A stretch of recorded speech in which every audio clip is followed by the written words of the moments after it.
Hello everyone, Wizarding Journey here, and today we're going to talk about Artist Alley displays. Artist Alley actually since 2018, August 2018. My first ever con was Manga. It was their first ever con. That con does not exist anymore. I feel like I've had pretty much a good trial and error of what worked for me and what I've tried out for displaying my items in Artist Alley. So I thought I might make a video on it for you guys to hopefully learn something for you guys going into Artist Alley, wanting to try something new for your display. Yeah, so let's get into it. There are kind of like three different types of displays, I would say. There is self-serve, which is you have the products out and people can grab them. The pros to this is there was research done that if a person touches an item, they have a more instant connection with it. So they're more likely to buy it if they can hold the physical product compared to just see it and ordering it, right? So that's the pro. The con, you're probably more likely going to be stolen from. Now, if it's like a sticker or something like that, I feel like, at least for myself, it's not that big of a deal if it's like buttons or something like that. But keychains, I feel like that might be like a bigger deal, or like if you have something that is more expensive than a sticker or a print, right? The second type of display would be menu style. That is when you have only one item displayed on your display or at your booth. And people tell you usually the character name, or sometimes if you have them labeled, like I have, for example, keychains, I would have them A1 through how many ever keychains I have. So if I have a helper there, they can just ask for the number, and that usually does well. Pros: you're less likely to get stolen from. I still have been stolen from. Doing menu style, someone took off like a shaker charm off of my display. They were caught and had to bring it back. It's not 100% foolproof, but it wouldn't be as much of like a financial loss if just one disappeared, right? And then cons for having menu style. One, people might be too shy to ask, or if there's too long of a line, or they don't know who's next in line, or if people are still looking, they might not ask you about certain items, right? People might take off the item that is on display, right? And think it's for sale, and that is only one. I've had that happen a lot with my buttons, where people rip them off of my display. I've had it with keychains, and I'm like, please don't take it off, please. You just tell me what you want and I'll give it to you. But yeah, it's usually for cons that are like smaller, where it's more family friendly to come in, and people that don't really go to cons that often. So if you have a lot of those cons coming up, just be aware. Maybe have a couple of signs saying don't take the display. I don't know. But yeah. And then the third type of display, you can do a mix and match, which you can have both menu and self-serve. So I do this personally. I do stickers self-serve. I have prints self-serve, and then plushies, and yeah, only plushies. Self-serve. Everything else is menu style basically for me. Let's get on to individual displays. Woohoo! So for prints, it really depends on the size of prints that you have. I used to have 11 by 17 prints, and I used a tripod for this. A lot of people use these tripods. They're the tripod stands. They're ones that have a bar on the bottom that connects. They're much sturdier and actually like are better, I would say, and don't really intrude into other people's Artist Alley spaces. They're also ones that clamp to the table. Well, not really. They're clamps that you can buy, and then you put the pole into the clamps, and then that clamps to the table. A lot of cons or some cons actually require you to have this. I think Fan Anime requires you to have this, and I know that AX for sure requires you to have nothing on the floor. Everything has to be to the table, so you would need those clamps, right? As I said, they're cheap tripod ones, but those sometimes intrude into other artist spaces. So if you do get the cheaper ones, please talk to your table neighbors, ask them if it's okay, etc., right? And then with the tripod, you can actually get little mounts so that they can attach to the side too, so that you get the whole like booth space of prints if you have a lot of prints. For smaller prints like postcards, 5x7 prints, I actually use these dish drying racks. I've seen people use the angled ones. I didn't buy those. I do like them. I bought ones. I had to cut off an inch off of all the dowels for it to fit my postcards, but I think it works good. I do like that mine fold down and lay flat. So I would definitely consider, if you're looking into drying racks like that, to get one that folds down. It's really good to travel with. I have one that doesn't fold down that was from Daiso, and it's kind of a hassle to take around, honestly. I only use it for stamp rally cards now, but yeah. There are also shelves. There are wooden shelves that you can take apart, but those are more expensive. There's like a company that makes them. You can also get a nail polish or sunglass shelf that might work, but I don't think the walls are high enough for it. So I would definitely stick with the dish drying racks in my case. But you can also just attach it with magnets or with tape to your display as well. Now for apparel and tote bags, I know a lot of people don't really go into that or like go into it later on, but I just wanted to touch base on it because I have them. You can attach them to the cubes, obviously. I've made like tiny little cubbies before where I put a shower curtain rod that I got from Daiso. In between, it's like so 1 foot, and then you can extend so it fits perfectly for the cubes. And I use that to hang them up. Or you can put your tote bags and your apparel onto tiny little racks, right, on hangers. So it's really up to you. I think the racks actually work better. People just like going through them, but you kind of have to have a corner booth, I think, for that. So, or a lot of space. So I feel like whatever works best for you, honestly. Now, speaking of cubes, what do I mean by cubes? There are these storage cubes. There are ones that are made out of plastic and ones made out of wire. I used to have the ones out of wire. The reason why I stopped using them was they're heavy. So traveling with them was kind of bad. They are sturdy though. They are much more sturdy. They are somewhat good for certain types of products, especially if you want to do self-serve.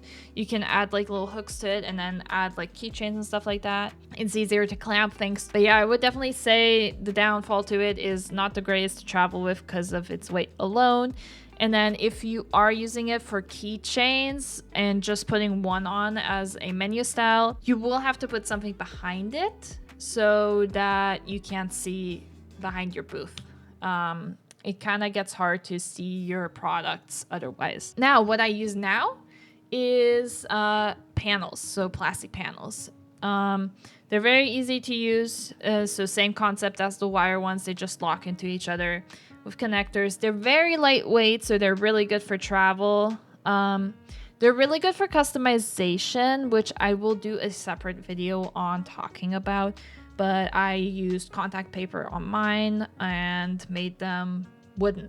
So, and last thing about panels in general, or these cubes in general, it gives you a fast setup and breakdown.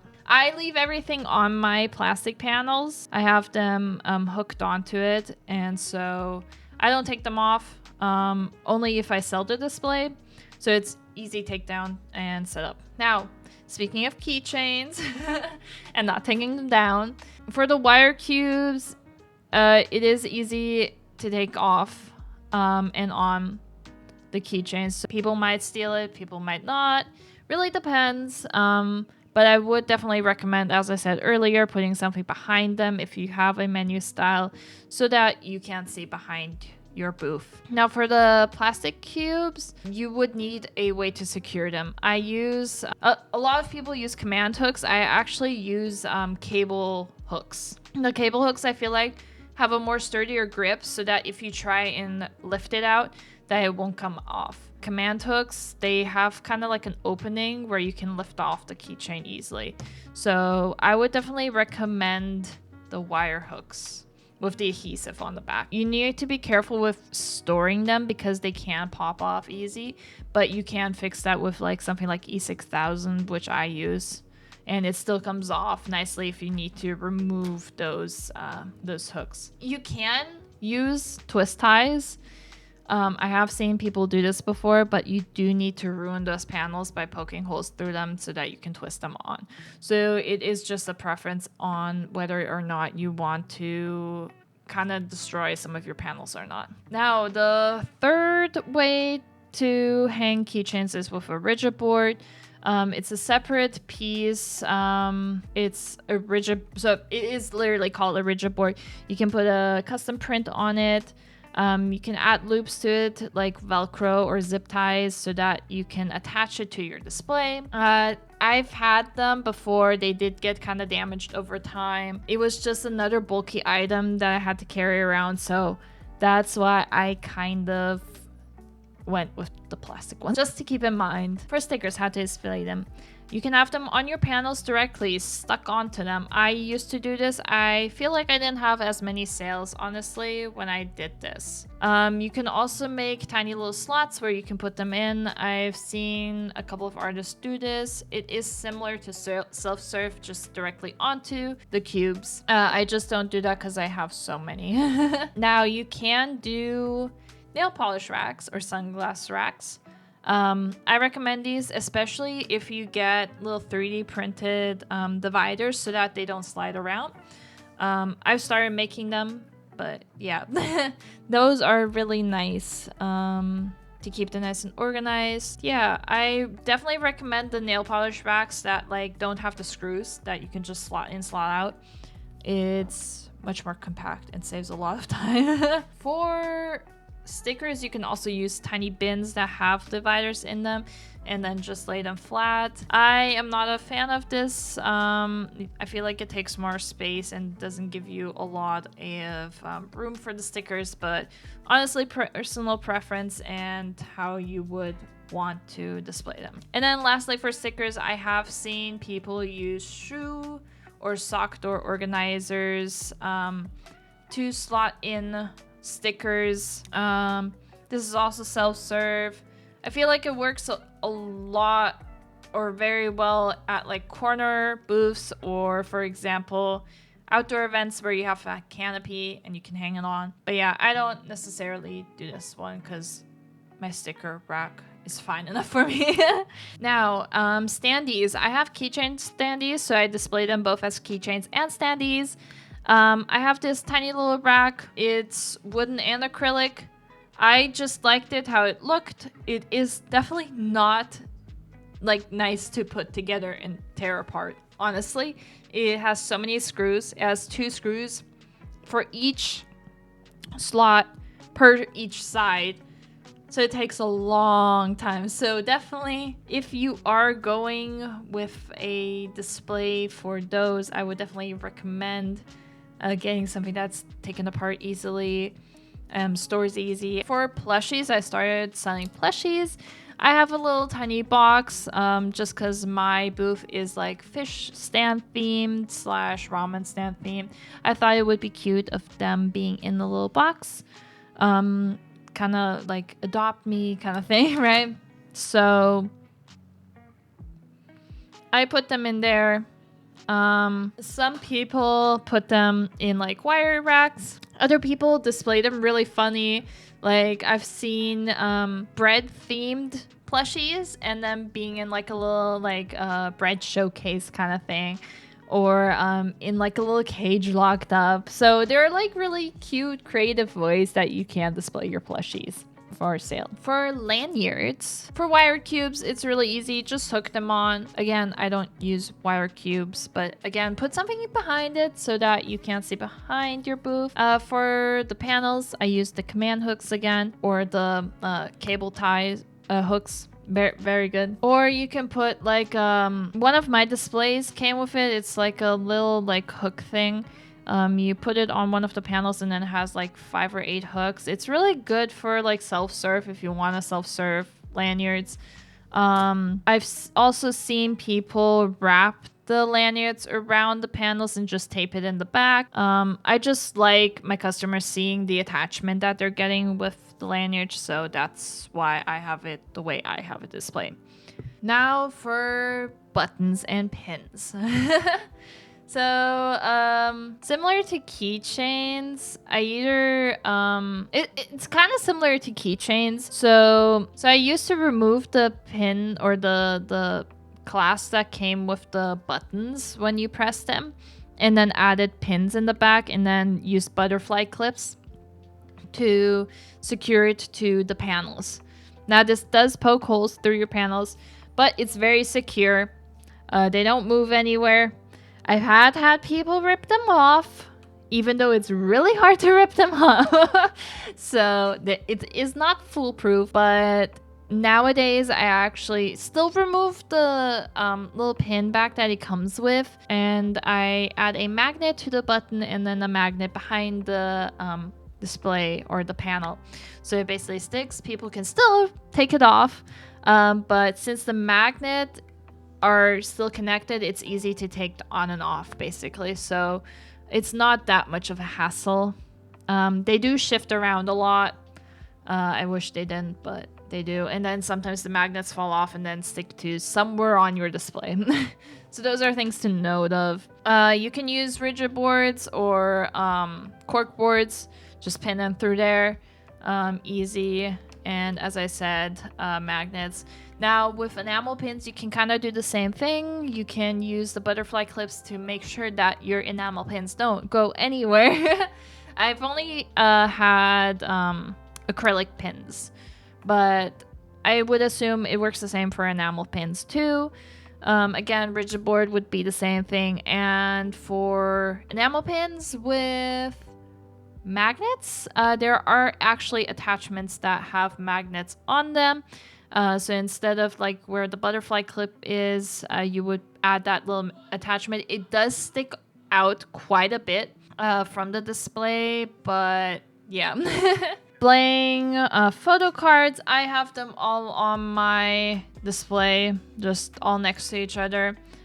You can do like a little portfolio for them to flip through. You can even use a nail polish rack. I've done the nail polish rack for Anime Boston last year, just because stickers weren't allowed, so I was like, oh, might as well use the space for my photo cards. For sticker sheets, I use the same methods as my stickers. And yeah, that is pretty much it. I do have a bin up front that I have for like discounted items or items that I no longer want to sell and have like out as freebies for people that purchase from me. And then I also have a little rack for stamp rallies that I'm in, just because I'm always in a stamp rally, in multiple actually, for every single con that I attend. So I think those are also like good things to have at your booth. But other than that, I think that covered it all. If you have any questions about what to do for a particular item for your display, let me know. I can write in the comments and let you know what I would do with my experience doing Artist Alley since 2018. Yeah. But anyways, thank you guys so much for watching, and I hope this video was very informative for you. And I will see you with my next video. Bye!